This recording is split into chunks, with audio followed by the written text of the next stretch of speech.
Assalamualaikum warahmatullahi wabarakatuh. Perkenalkan, nama saya Putri Alianur Ilmi, NRP 5017251047 dari Departemen Teknik Geofisika.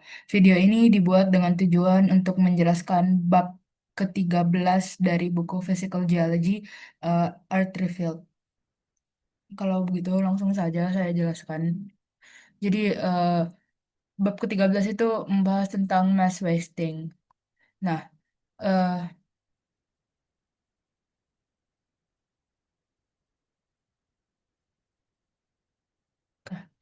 bab ke-13 ini membahas tentang mass wasting. Ada beberapa sebab dalam bab ini. Yang pertama itu introduction to mass wasting.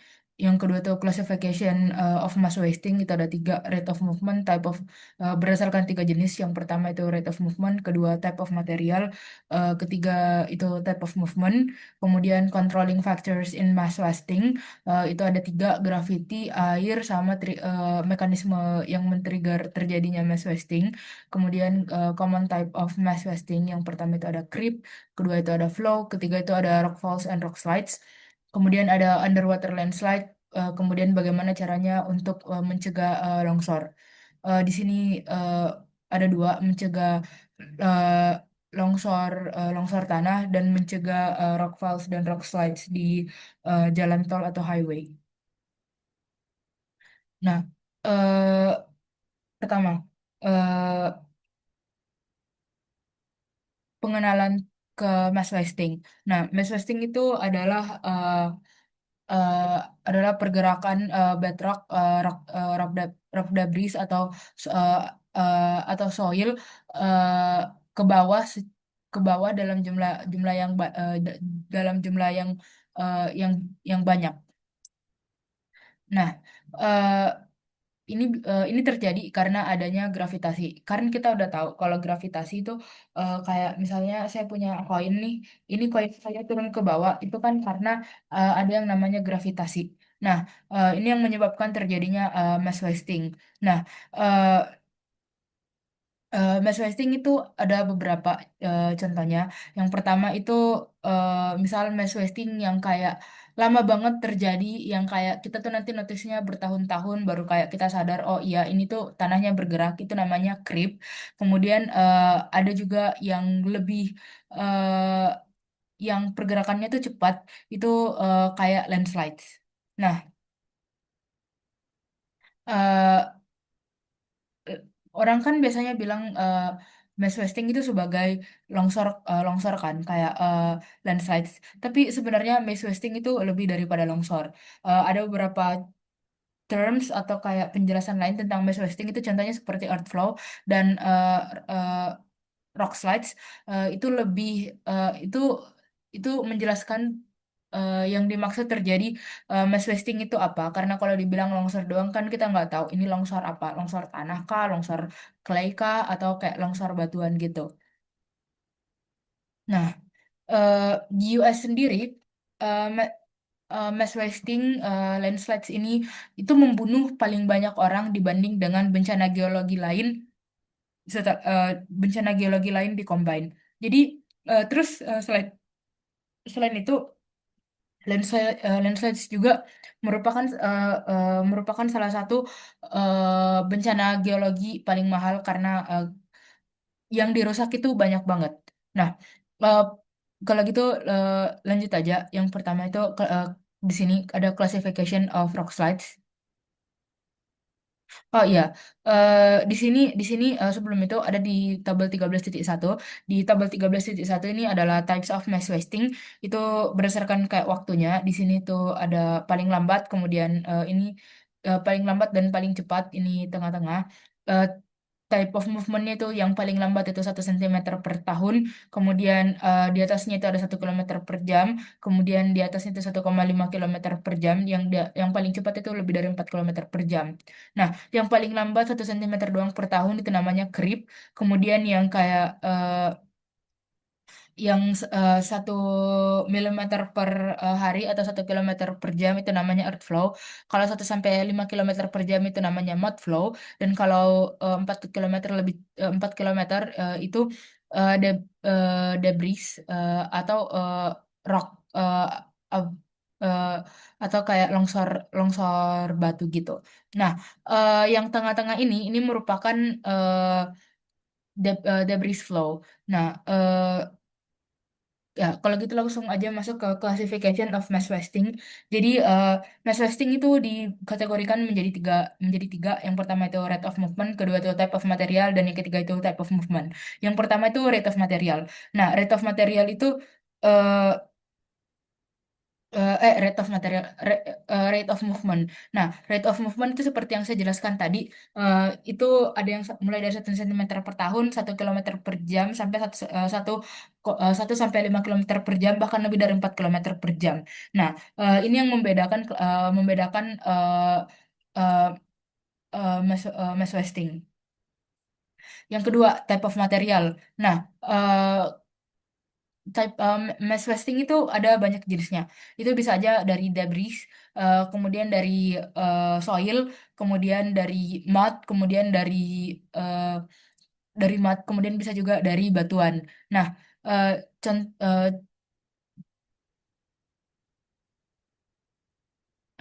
dari batuan. Jadi banyak banget ya jenisnya. Kayak kan kalau mass wasting karena mud sama mass wasting karena batuan itu beda ya. Bedrock avalanche itu beda banget sama kalau kayak mass wasting yang dari tanah misalnya. Kemudian ada type of movement. Nah, uh, mass wasting itu ada beberapa jenis pergerakannya. Yang pertama itu ada fall, yang kedua itu yang pertama itu ada flow, yang kedua ada fall, dan yang ketiga itu ada slide sesuai yang dijelaskan di gambar 13.1. Kalau flow itu dia itu eh, lebih ke kayak kalau misalnya ada eh, apa ya? Kalau misalnya itu kayak ada air kecampur tanah, terus dia jadi mud flow. Nah, itu disebut sebagai flow. Kalau misalnya fall, eh, fall itu kalau misalnya yang kayak tanahnya tuh eh, tanahnya tuh kayak jatuh pelan-pelan gitu loh, yang kayak di tebing gitu. Sebenarnya biasanya tuh longsor emang terjadi di tebing. Tapi kalau kayak fall itu dia teksturnya lebih padat daripada si flow.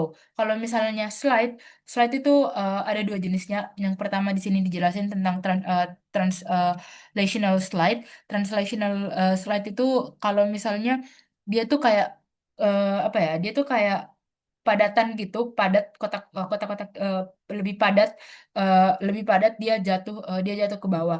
Nah, itu disebut sebagai translational slide. Itu dia nge-slide ya, kayak sesuai namanya dia slide. Kemudian ada rotational slide atau slump. Slump ini terjadi di karena adanya kayak moving mass di bawah yang ngepaksa, kayak misalnya kalau tebing terus ada air di bawahnya itu kena erosi. Nah, kemudian ada di situ longsor, itu kemudian dia ada tanahnya yang jatuh, itu disebut sebagai eh, rotational slide atau slump. Nah, kemudian ada controlling factors in mass wasting. Jadi jadi kayak misal di 13.1 nih di Peru. Ini kejadiannya di Peru ya, di Andes. Nah, di Andes itu sempat terjadi longsor yang gede banget. Nah, itu alasannya ada beberapa. Pertama, karena emang lerengnya itu cukup curam, makanya gravity pull-nya itu lumayan gede. Kemudian yang kedua itu eh, di Andes itu kan apa ya, ada snownya kan. Ketika es itu mencair, kemudian dia meresap ke dalam tanah, itu bisa menyebabkan tanahnya menjadi eh, lebih lebih lunak dan strukturnya itu lebih renggang, makanya dia bisa terjadi longsor. Kemudian eh, alasan lainnya itu karena tidak tidak ada kayak tanaman yang bisa ngegrip tanah di bawahnya, makanya tidak terjadi longsor. Kemudian keenam itu ada gempa bumi. Kemudian eh, kemudian yang keempat itu banyak kayak batu-batuan gede gitu, batu-batuan yang kayak batu-batuan tapi yang kayak gak ada yang apa ya, dia tuh kayak di tanah doang gitu. Itu yang dan kayak tertumpuk di lereng yang curam, makanya dia terjadi longsor. Nah, ada beberapa faktor yang eh, yang mengontrol mass wasting. Yang pertama itu ada gravitasi. Nah, seperti yang kita tahu kan, gravitasi sendiri itu ya kayak kalau misalnya saya jatuhin koin ke sini, jatuh, itu kan gravitasi ya. Gravitasi itu selalu ngepull semua yang ada di atas itu jatuh ke bawah. Nah, eh, di sini bisa kita lihat di gambarnya, di gambar 13.2, bahwasannya semakin steep suatu hill atau kayak semakin curam suatu tebing, maka gravity pull-nya itu lebih gede. Makanya tebing-tebing eh, yang curam itu eh, dia itu gravity pull-nya jauh lebih gede daripada kalau misalnya tebing-tebing yang lebih landai gitu. Nah, eh, di sini ketika eh, di sini kita bisa lihat kan bahwasannya eh, gravitasinya itu narik banget ke bawah. Tapi kalau kayak dia tuh kayak di gambar A sama gambar B yang dimana itu masih cukup landai, itu gravitasinya masih bisa nahan kotaknya ini untuk gak bergerak. Nah, ini sama yang terjadi kalau kayak di tanah, dimana kayak tambah curam tanahnya, kemungkinan longsornya itu tambah tinggi. Nah, di 13.2 ini juga, eh, ini tuh ada di sini dijelasin tentang driving force gravity, contributing factornya, dan situasi paling stabil serta situasi paling tidak stabil yang ada di eh, kalau misalnya karena gravitasi. Yang pertama, angle. Seperti yang saya jelasin tadi, bahwasannya slope yang nggak terlalu curam eh, atau misalnya kayak horizontal itu nggak itu bakal lebih stabil daripada yang curam atau yang vertikal 90 derajat misalnya. Eh, kemudian ketebalan ketebalan tanah. Kalau misalnya tanahnya itu agak nggak terlalu tebal, itu dia lebih stabil daripada kalau tanahnya tebal banget. Kemudian ini ada eh, es. Esnya itu kalau misalnya dia lebih eh, dia itu membeku aja sepanjang tahun itu lebih aman daripada kalau esnya itu mencair. Kemudian air. Airnya itu lebih aman kalau dia itu di antara kayak partikel-partikel halus dibanding kalau misalnya dia tuh kecampur sama tanah yang menghasilkan mud flow. Kemudian ada precipitation. eh, yang stabil itu kalau misalnya precipitationnya itu sering terjadi, tapi hujan hujan atau misalnya eh, eh, hujan atau snownya itu nggak terlalu sering terjadi. Nah, kalau misalnya eh, kalau paling tidak stabil itu ketika terjadi misalnya kayak kekeringan dalam jangka waktu yang lama. Kemudian ada kayak kemudian tiba-tiba terjadi kayak hujan tapi dalam curah hujan tinggi misalnya kayak 12 cm tapi hanya dalam beberapa jam saja. Nah, itu tandanya kan kalau misalnya panas banget kayak di gurun itu tidak bakal punya kayak kemampuan untuk menyerap air karena tanahnya itu padat banget. Kemudian vegetasi. Nah, vegetasi itu paling bagus kalau misalnya dia tuh vegetasinya banyak dan apalagi kalau kayak akarnya tuh akar serabut yang bisa kayak mencengkram tanah sekitar. Pokoknya akarnya tuh yang gede yang bisa mencengkram eh, tanah sekitarnya kayak misal pohon beringin dibanding kalau misalnya dia tuh tak dibanding kalau misal akarnya tuh kayak serabut halus doang kayak misal akar pohon sawit. Kalau kayak akar pohon sawit tuh eh, dia kalau kayak akar pohon sawit itu eh, dia nggak bakal sekuat misal kayak pohon beringin untuk ngegrip tanah di bawahnya. Nah, kemudian selanjutnya itu eh, ada eh, kemudian faktor lain itu adalah air. Nah, kalau misalnya kita pernah ke pantai nih, ini kayak di gambar 13.3 ya. Kalau misalnya kita pernah ke pantai nih, terus kita ngebangun kayak sandcastle. Nah, ketika kita ngebangun itu kan eh, pasirnya nggak boleh terlalu kering, tapi pasirnya juga nggak boleh terlalu cair, eh, nggak boleh juga terlalu cair. Harus di tengah-tengah. Kalau misalnya dia terlalu eh, kering, itu dia eh, nggak bakal ngegrip satu sama lain, nggak bakal ngegrip satu sama lain, dan dia tuh bakal jadi kayak sand dunes doang. Tapi kalau misalnya dia juga terlalu eh, cair misalnya, itu daripada dia jadi castle, yang ada malah si yang ada malah pasirnya tuh bakal kayak mud flow gitu. Jadi harus ada di tengah-tengah karena kalau nggak gitu uh, castle kita nggak jadi. Nah, ini sama seperti kalau kayak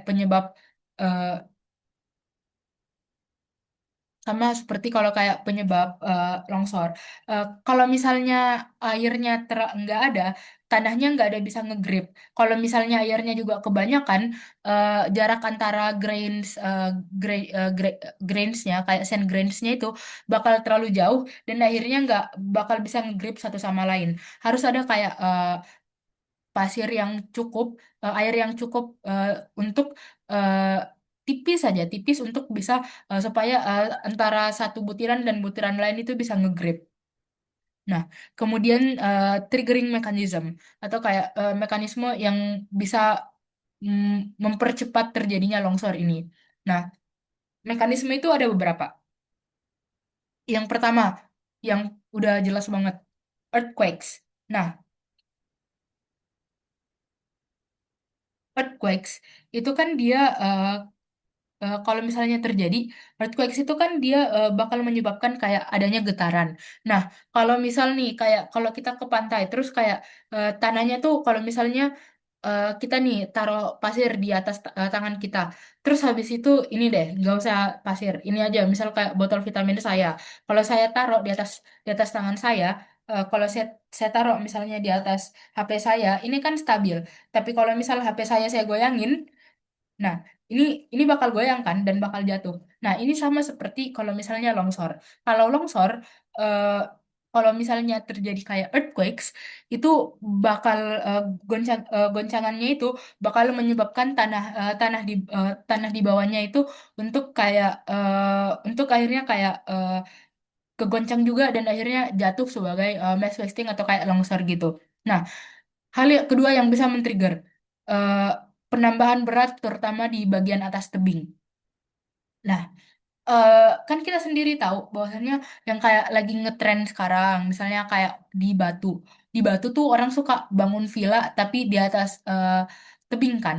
Nah, itu sebenarnya problematik. Kenapa? Karena ketika kita ngebangun kayak eh, villa atau kayak rumah atau kayak konstruksi jenis apapun itu di atas tebing, kita itu menambah tebing atau misalnya kayak lereng gitu, kita tuh sebenarnya menambah eh, berat dari lereng lereng atau tebing tersebut. Nah, ketika hal itu terjadi, eh, ketika hal itu terjadi, itu bisa saja men-trigger adanya episode longsor karena tanah itu udah nggak kuat dan karena adanya force dari gravitasi, akhirnya jatuh.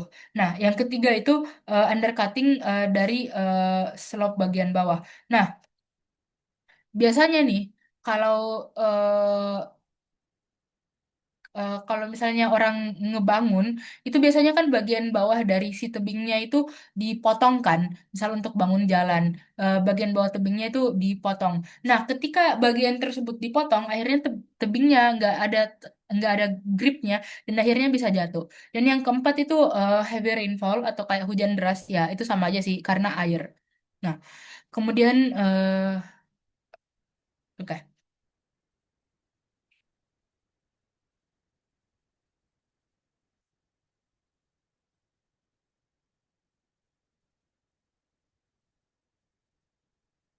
Nah, eh, Selanjutnya itu ada jenis-jenis dari mass wasting. Jadi mass wasting ini ada beberapa jenisnya. Yang pertama itu ada creep atau soil creep. Nah, soil creep itu ini contohnya kayak di 13.4 itu ketika kayak tanahnya itu berpindah tapi lambat banget, kayak 1 cm doang per tahun. Jadi misal nih, kayak dia itu nggak bener-bener kayak longsor, tapi kita bisa ngerasa bahwasannya ini tanahnya menurun. Contohnya itu kayak apa? Kalau misalnya kita ngelewatin kayak daerah ini kayak 13.4, daerah yang misalnya eh, ada kayak tiang listriknya, terus tiang listriknya itu miring.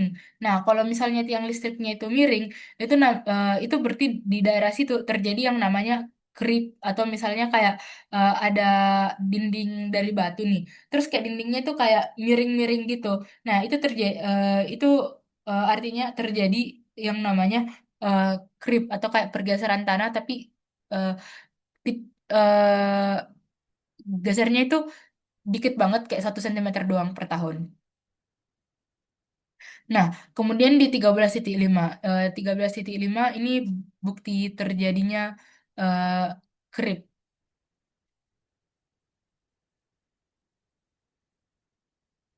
Nah, contohnya itu ya karena ini misal kayak di 13.5 itu ada kayak eh, ada Greystone. Nah, Greystone-nya itu kan dia harusnya lurus kan, tapi ini miring semua. Karena dia ini miring semua, itu menandakan bahwasannya di daerah situ terjadi eh, yang namanya creep. Nah, creep ini sebenarnya itu bisa dijelasin kalau misalnya kayak ada lapisan tanah yang macam-macam jenisnya di satu tempat. Jadi lapisan kan yang lapisan tanah yang biasanya itu eh, yang biasanya kita horizontal doang, tapi ini lapisan tanahnya vertikal.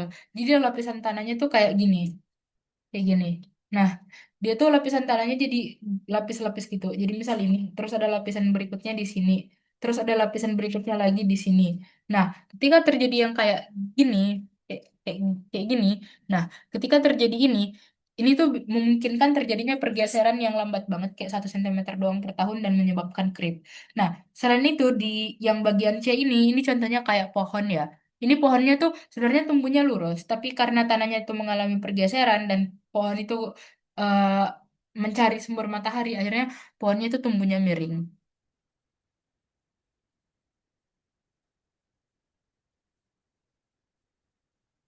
Nah,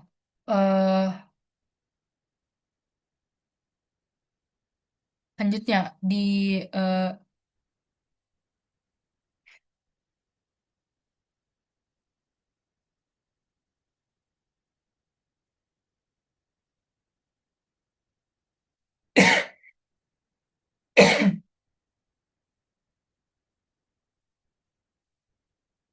nah selain karena kayak banyak kayak jenis jenis eh, tanah atau batuan di satu tempat, itu juga bisa terjadi ketika misalnya ada tanah, kemudian di tanahnya itu mengandung air, kayak di gambar 13.6. Nah, kemudian masuk musim dingin. Nah, kita kan sendiri tahu bahwasannya es itu eh, es itu ketika air mendingin itu dia bakal airnya tuh bakal kayak mengembang gitu karena ketika air itu menjadi padat dia butuh partikelnya itu lebih sparse. Nah, ini misal ya, ini tuh ditandain kayak misalnya di sini ada dua batuan. Nah, terus ini batuannya kan jadi partikel di bawah ini kan lebih sparse. Nah, kemudian batuannya ini di atas. Ketika esnya kembali mencair, em, di sini batuannya itu udah berpindah tempat kembali ke bawah.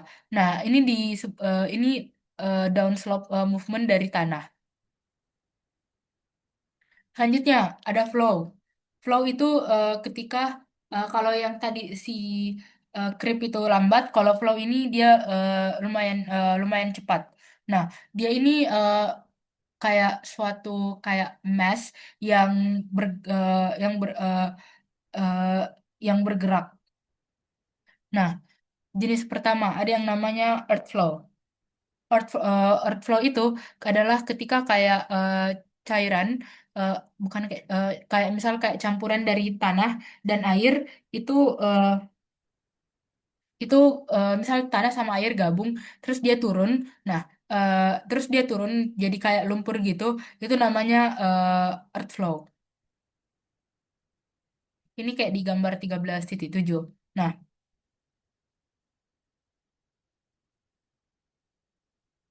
di gambar 13.8 ini juga merupakan salah satu contoh dari earth flow.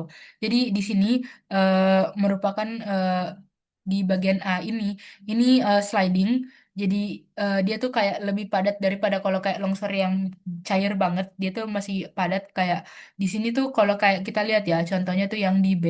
Ini kayak ini tuh si vegetasi-vegetasinya masih nyatu tapi tetap longsor gitu. Nah, bagian B ini itu di California di mana itu ada eh, slump earth flow.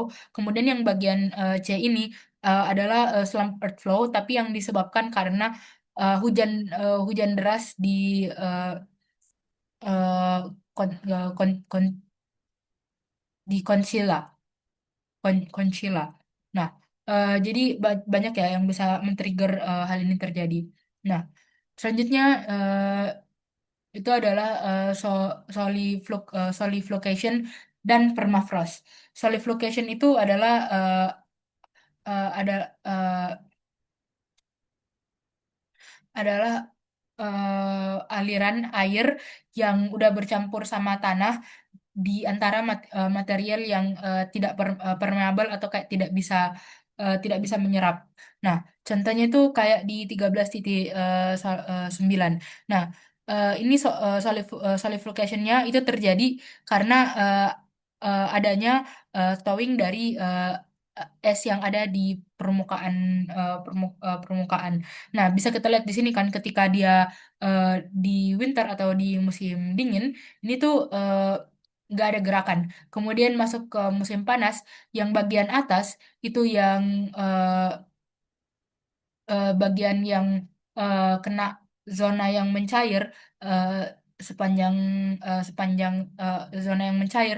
Kemudian eh,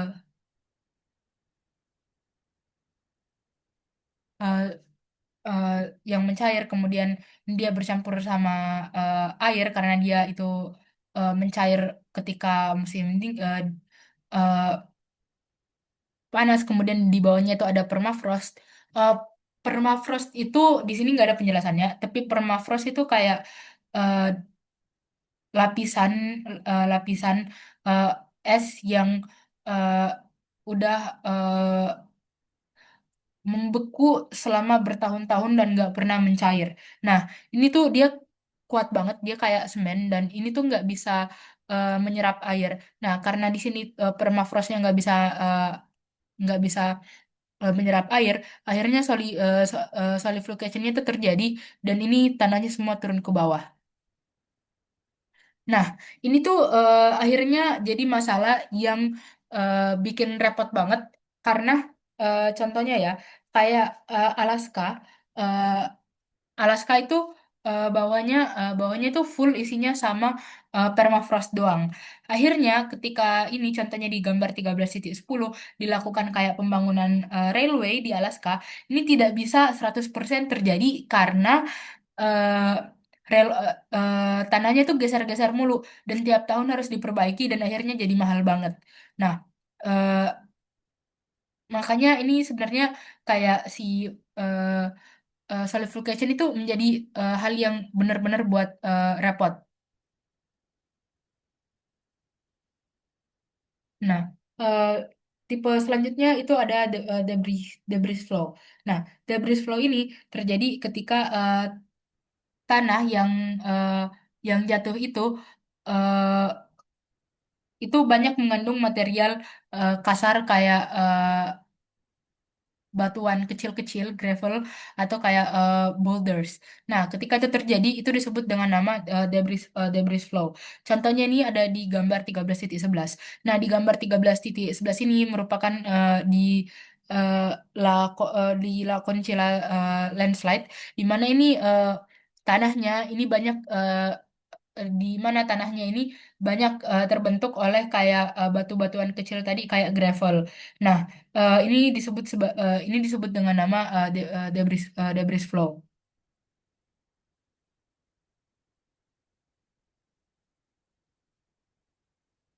Selanjutnya ada mud flow. Nah, mud flow ini ya sesuai namanya, dia itu lumpur yang bercampur dengan mud flow itu kan dia terbentuk dari kayak tanah yang terbentuk yang tercampur sama air dan biasanya itu kayak dia itu encer banget dan dia itu biasanya mengalir lewat stream. Nah, contohnya ini kayak di gambar 13.12 ini merupakan mud flow yang encer banget. Tapi ini kan karena dia di musim panas, jadi mud flow-nya itu udah berhenti bergerak dan ini akhirnya memadat, mengering di sini di ini di Peru di Pegunungan Andes. Nah, kemudian di gambar 13.13 eh, ini di Washington di US. Di sini tuh jembatannya, bayangin ini jembatan itu panjangnya 75 meter. Itu semua hancur karena longsor eh, eh, longsor lumpur yang terjadi di Washington.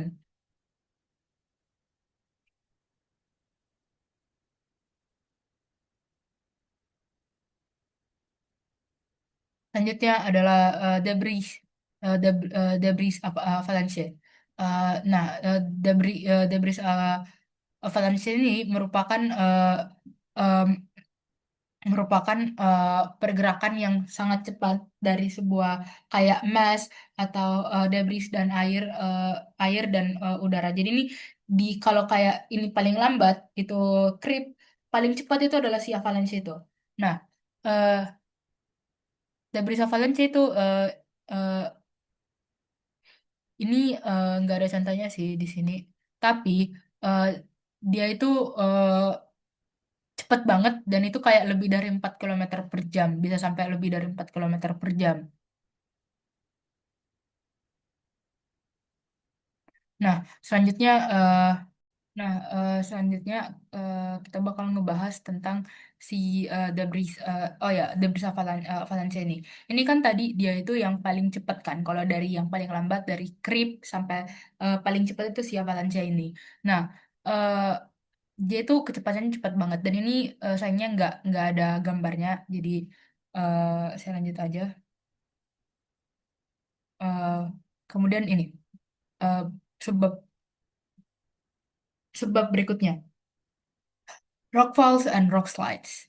Jadi apa sih bedanya rock falls sama rock slides itu? Kalau rock fall itu ya sesuai namanya batu jatuh. Contohnya kayak di gambar 13,14 ini. Ini kejadiannya di New Hampshire di USA. Jadi ini tuh kayak merupakan salah satu simbolnya USA. Nah, karena rock fall, jadinya tuh simbolnya hancur karena si benderanya ini jatuh ya. Nah, itu contoh dari rock fall. Kalau eh, Nah, kalau contoh lain dari rock fall itu adalah eh, ketika misal ya di tebing, terus di tebing ini di sini itu batuannya mengalami kayak proses weathering gitu. Nah, ketika batuannya terus mengalami ini, kemudian ini tebingnya curam, misal kayak 90 derajat, nah batunya tuh bakal jatuh. Atau misalnya contoh lain, ketika ini di gambar 13,15. Kan kita tahu bahwasannya air itu merupakan agen erosi. Nah, ketika misal di sekitar laut atau misalnya di sekitar sungai, kemudian misal di sini itu adalah nggak kelihatan. Misal di sini tuh adalah tebingnya. Terus si tebing itu dihantam sama air mulu, di sini hantam mulu tiap hari.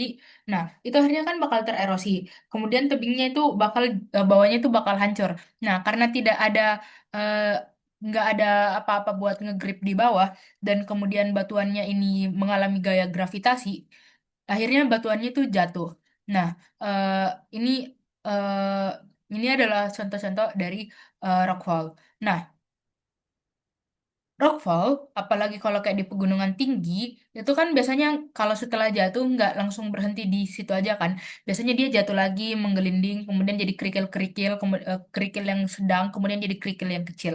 Nah, batuan-batuan sisa dari rockfall ini eh, di pegunungan yang tinggi itu biasanya akhirnya kayak menyatu di bawah gunung, di kayak kaki gunung gitu, dan membentuk yang namanya talus. Nah, di gambar 13.6 ini merupakan contoh talus.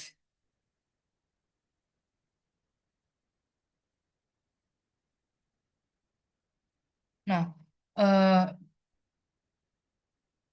contoh selanjutnya ya, di gambar 13.17. Nah, ketika batunya tuh gede banget, ketika batunya tuh gede banget, itu bisa menyebabkan itu bisa menyebabkan kayak terbentuk kayak awan awan debu karena batuannya tuh gede banget dan banyak kayak debu yang dia angkat yang dia angkat ketika yang terangkat ketika dia tuh jatuh. Nah, contohnya tuh di gambar 13.17. Ini di atas Yosemite Valley, di mana ini ada eh, bat- batuan gede, rock slabs jatuh, dan karena rock slabsnya itu jatuh, akhirnya ini mengalami kayak erosi debunya, kemudian muncul small dust small dust clouds. Nah, eh, ini merupakan salah satu contohnya. Nah, contoh yang paling parah itu ada ketika eh, contoh yang paling parah yang yang lain itu adalah ini di gambar 13.18. Jadi ini tuh eh, merupakan kejadian salah satu kayak kejadian paling fatal di US. Nah, di mana saat itu ini di reservoir. Jadi reservoirnya itu eh, dibangun di antara dua gunung. Jadi misal kayak gunung ini, terus gini aja deh, soalnya kembar. Nah, di gunung ini, gunungnya kayak gini. Nah, si reservoirnya itu di dia dibangun di sini. Nah, reservoirnya dibangun di sini. Nah, ketika dibangun di situ eh, terjadi eh, terjadi eh, terjadi sebuah kejadian di mana eh, ada longsor. Nah, longsornya itu gede banget. Nah, ini di sini eh, ditulis bahwasannya 270 juta kubik meter batuan eh, itu jatuh ke dalam reservoir dalam satu waktu yang sama. Nah, akhirnya karena ini terjadi, eh, airnya itu airnya itu naik, dan kemudian ketika airnya itu naik karena reservoirnya itu nggak bisa menahan semua airnya, eh, akhirnya yang terjadi itu adalah airnya turun karena ya si reservoirnya nggak bisa nahan. Karena airnya turun ini, akhirnya dia menggenang beberapa tempat dan ada korban jiwa kalau nggak salah di kejadian ini. Nah, ada kayak kota kecil yang hancur eh, karena kejadian ini. Nah, tapi kerennya eh, si reservoirnya, damnya itu nggak hancur.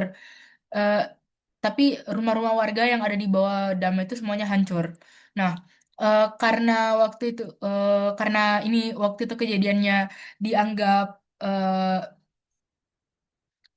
eh, petugasnya itu tidak kompeten karena lalai, akhirnya petugasnya itu dipenjara. Nah, ini merupakan salah satu contoh fatal bagaimana kalau misalnya eh, kayak longsor itu terjadi. Nah, selanjutnya,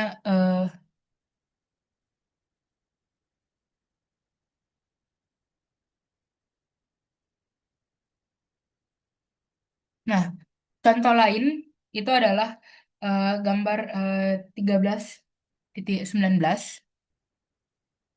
Nah, ini kejadiannya di Wyoming, di US. Nah, karena ini bukunya pakai contohnya itu semua dari rata-rata contohnya itu dari US.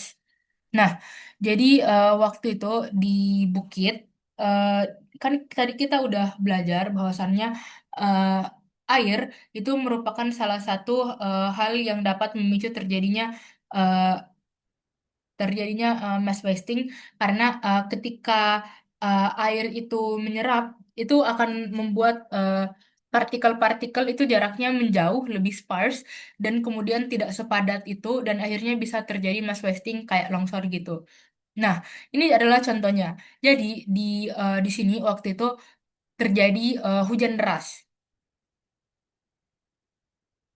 Jadi terjadi heavy rainfall.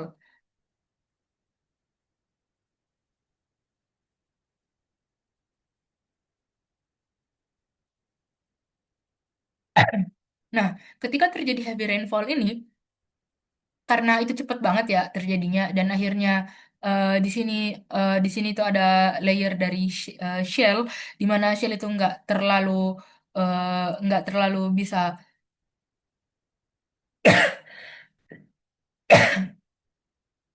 nyerap air. Akhirnya yang terjadi itu adalah longsor. Ini longsornya cukup gede karena eh, ini tuh seperti yang bisa kita lihat, ini tuh sebenarnya di bawah ada sungai. Tapi saking gedenya longsornya itu, di sini kita udah nggak bisa lihat sungainya. Karena emang yang salah satu hal yang bisa nge-trigger itu adalah air kan. Nah, selanjutnya itu ada eh, underwater landslide. Nah, underwater landslide itu nggak ada gambarnya ya karena itu di bawah tanah dan di bawah air dan eh, emang di sini belum ada. Nah, salah satu yang paling eh, gede itu kejadiannya itu adalah di tahun 1929 di Kanada di mana underwater landslides itu memutus hubungan komunikasi eh, transatlantik. Jadi itu kenapa dibilang kayak gede banget karena kayak sampai jaringan tuh bisa diputus. Nah, eh, underwater kok bisa sih terjadi kayak lumpur eh, di air bukannya air itu kalau misalnya tanah campur air di laut tuh bukannya ya emang gitu aja nggak bisa diapa-apain.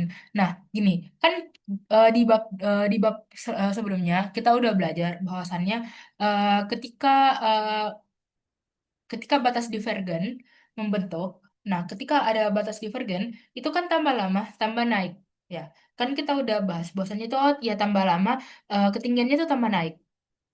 Nah ketika ada eh, ketika misalnya eh, eh, ketika misalnya ini kayak pegunungan bawah lautnya itu tinggi dan kemudian itu eh, dia dia kan masih ya pasti bisa kecampur air lah. Ketika dia kecampur air, kemudian misal kayak ada gempa, itu bisa menyebabkan terjadi yang namanya longsor eh, longsor bawah laut atau underwater landslide.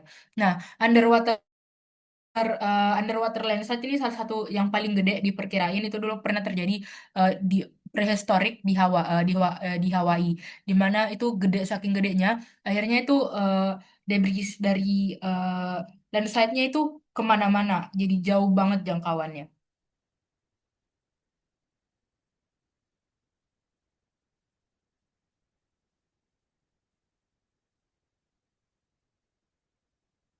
Nah, oh ya, ini nggak dijelasin di bab ini. Tapi kalau misalnya landslide-nya itu gede banget, ketika landslide-nya itu gede, itu kan bisa menyebabkan ini yang kayak gede banget, yang gede banget. Itu kan ketika itu misalnya jatuh, itu bisa menyebabkan gelombang, di mana energi gelombangnya itu bakal bakal ditransfer dari padatan ke si airnya.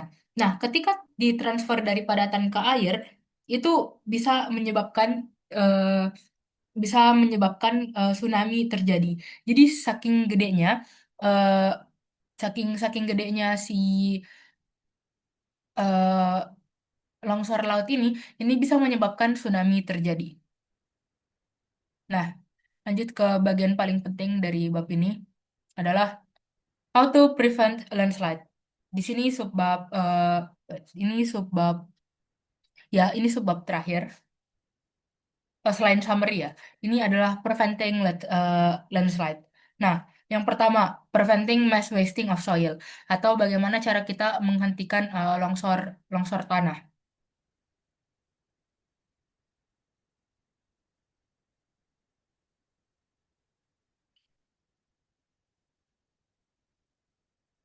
Nah, eh, cara kita untuk eh, menghentikan longsor tanah itu ada beberapa. Yang pertama, misal eh, bagian bawah dari slope-nya itu bisa eh, bisa kita oh sorry sorry.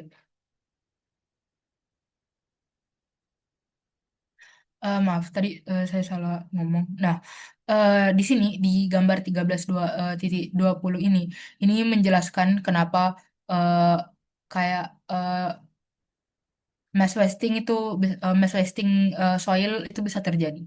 Jadi, ini kan awalnya daerahnya eh, dia itu kayak bukit kan. Terus dia eh, penuh pohon yang bukan pohon yang akar tipis kayak sawit gitu.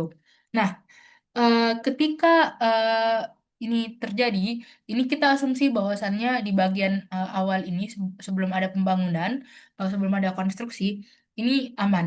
Tapi kita bisa lihat kenapa daerah konstruksi itu rentan banget sama yang namanya longsor. Pertama, bagian bawah support dari slope-nya ini dipotong buat dijadiin jalan. Ini bahaya banget karena akhirnya slope-nya itu nggak punya bagian yang bisa dijadiin grip atau kayak yang bisa nahan kalau misalnya jatuh. Akhirnya ini bentuk normalnya kan harusnya kayak gini, tapi dipotong. Akhirnya ini tuh akhirnya di sini tebingnya tambah curam. Padahal tambah curam satu tebing, kemungkinan longsornya tuh tambah tinggi. Kedua, vegetasinya dihilangin. Nah, di sini awalnya kan ini pohon yang bukan pohon, ini kan pohon biasa nih. Nah, pohon pohon-pohon yang kayak pohon beringin yang punya kayak eh, yang akarnya itu kuat, itu bisa ngegrip tanah. Jadi kalau kita pernah lihat misal kayak masuk hutan, itu kadang kita bisa lihat kan kalau kayak akar pohon apalagi pohon yang gede-gede itu ngegrip tanah di bawahnya. Ketika kita menebang pohon, kita menghilangkan vegetasi dari pohon ini, yang terjadi adalah kita ngehilangin grip dari tanah.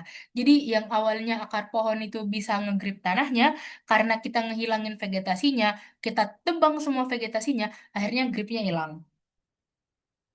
Nah, karena gripnya hilang, akhirnya kayak di sini kejadiannya karena gripnya itu hilang, akhirnya ini bakal terjadi yang namanya eh, landslide. Karena udah nggak ada tanah yang bisa ngegrip bagian bagian bawah. Kan kalau kita mau nahan nih, itu sejauh apa sih kita bisa tahan? Itu emang kalau vegetasi itu paling paling kayak paling oke gitu. Nah, selanjutnya, udah ditebang, udah bagian bawahnya dihilangin, udah pohon di tebingnya dihilangin, sekarang dibangun lagi rumah di atas. Nah, penambahan beban di di slope itu problematik banget. Penambahan beban di tebing itu problematik banget. Karena kenapa? Kalau misalnya ada penambahan beban, otomatis gaya gravitasi ke bawahnya itu tambah gede kan. Kan kita udah belajar di hukum Newton bahwasannya ada gaya berat ke bawah kan yang kita eh, cerminin pakai trigo itu. Nah, ketika kita menambah beban di atas, itu kita juga menambah gaya berat yang akan dialami oleh tebing. Nah, semakin berat gaya yang dialami oleh tebing, maka kemungkinan tebing untuk mengalami longsor itu akan semakin tinggi juga. Terakhir, dia nambahin sprinkler atau kayak alat siram air. Jadi kayak biasanya kan ini karena kejadiannya di US ya. Jadi mereka tuh suka kayak kalau rumah-rumah tuh diadain sprinkle water, apalagi tuh kayak sprinkler air supaya kayak tanamannya hidup. Nah, problemnya ini adalah ketika misal ini sprinklernya apalagi ini tanamannya ya rumah gak mungkin rumah itu tanamannya kayak pohon gede-gede paling apa sih paling rumput gajah doang paling gede paling rumput rumput doang sih ini tanamannya. Nah, ketika kita menambahkan air ke dalam tanah, apalagi ini tanah longsor, itu kita bisa membuat resiko tanah butiran dari tanahnya itu menjauh satu sama lain dan menghilangkan grip antara satu butiran dan butiran lain. Nah, hal ini bisa menyebabkan terjadinya longsor. Jadi bisa eh, eh, terjadinya longsor. Makanya gambar di sini itu makanya konstruksi di sini itu sebenarnya problematik banget. Jadi oh ya selain ini, jadi dulu tuh di Hawaii eh, pernah ada eh, bukan di di LA kalau nggak salah pokoknya di US pernah ada orang yang ninggalin sprinkler di rumahnya tuh di atas tebing, terus dia liburan dan dia ninggalin sprinkler waternya nyala gitu aja. Akhirnya ketika dia balik liburan, karena dia lupa matiin, karena tanahnya itu udah dilikuidasi, dia tuh tanahnya udah lebih encer, dia ngedapat kalau rumahnya itu bergeser berapa meter karena ya longsor, karena akibat dari sprinkler water sprinklernya itu. Nah, kemudian ini tapi hal-hal seperti ini itu kita bisa hindarin dengan teknologi-teknologi modern. Contohnya, pertama, kan tadi salah satu hal yang paling umum terjadi itu adalah air yang ditrap di bawah tanah. Ketika ini terjadi, kita bisa nambahin kayak eh, pipa yang bisa ngeluarin air dari tanah keluar. Nah, ini contohnya di figur 13.12. Ini penggunaan drain untuk mencegah mass wasting, di mana ini supaya tanahnya itu tetap kering dan eh, nggak nggak terlikuidasi. Nah, ini merupakan salah satu contohnya. Nah, kemudian di sini eh, bagian baru, preventing rockfalls and rockslides di on highways. Nah, jadi seperti yang kita tahu kan, kalau misalnya kita jalan nih, terus kayak jalan tol, terus di antara gunung, itu bahaya banget kan kalau misalnya ada batuan yang jatuh dari tanah kemudian nabrak mobil, itu bahaya banget dan bisa jadi penyebab kecelakaan. Nah, cara untuk mengurangi resiko ini itu ada beberapa. Yang pertama itu dengan membuat terowongan. Kan biasanya itu kalau misalnya dia di antara dua gunung kayak gini, apalagi dia itu memotong gunung, itu dibuatin terowongan kan. Nah, terowongannya itu fungsinya apa sih? Jadi atap dari terowongannya itu atau kayak dari pinggir-pinggirnya, pokoknya terowongannya tuh fungsinya untuk melindungi pengendara dari kemungkinan terjadinya rock falls dan eh, rock slides di jalanan. Jadi ini melindungi si ngelindungin si pengendaranya. Ini contohnya di gambar 13.22. Tapi selain ini ada beberapa cara lain juga.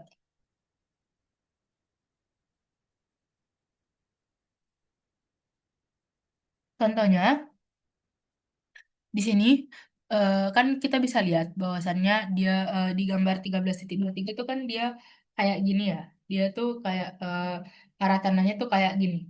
Nah, terus selain itu salah satu areanya itu lebih curam daripada areanya yang lain. Akhirnya yang terjadi di area yang lebih curam di mana kayak tanahnya itu bisa kayak ngalir ke bawah gini, itu tuh dibuatin yang akhirnya di sini eh hillnya kayak heelnya itu ditebang, bukan ditebang sih, dipotong. Nah, itu dipotong supaya heelnya itu menjadi lebih stabil. Karena kalau kayak gini, itu heelnya kan bakal lebih stabil ya. Eh, Dia itu bakal lebih stabil daripada kalau dibiarin aja kayak gini. Nah, ini tuh fungsinya supaya kita tuh mengurangi eh, kemungkinan terjadinya longsor. Nah, selain itu ini kan karena kayak dia bedrocknya itu juga dia kan mengarah ke bawah kan, ke arah yang curam itu. Nah, itu harus dikurangin juga. Nah, ini meskipun kayak tetap ada kemungkinan longsornya, ini kemungkinannya tuh bakal lebih rendah dibanding dengan sebelumnya. Nah, ini cara terakhir yang di-mention dari buku itu adalah dengan eh, stitching, stitching slope. Itu apa sih?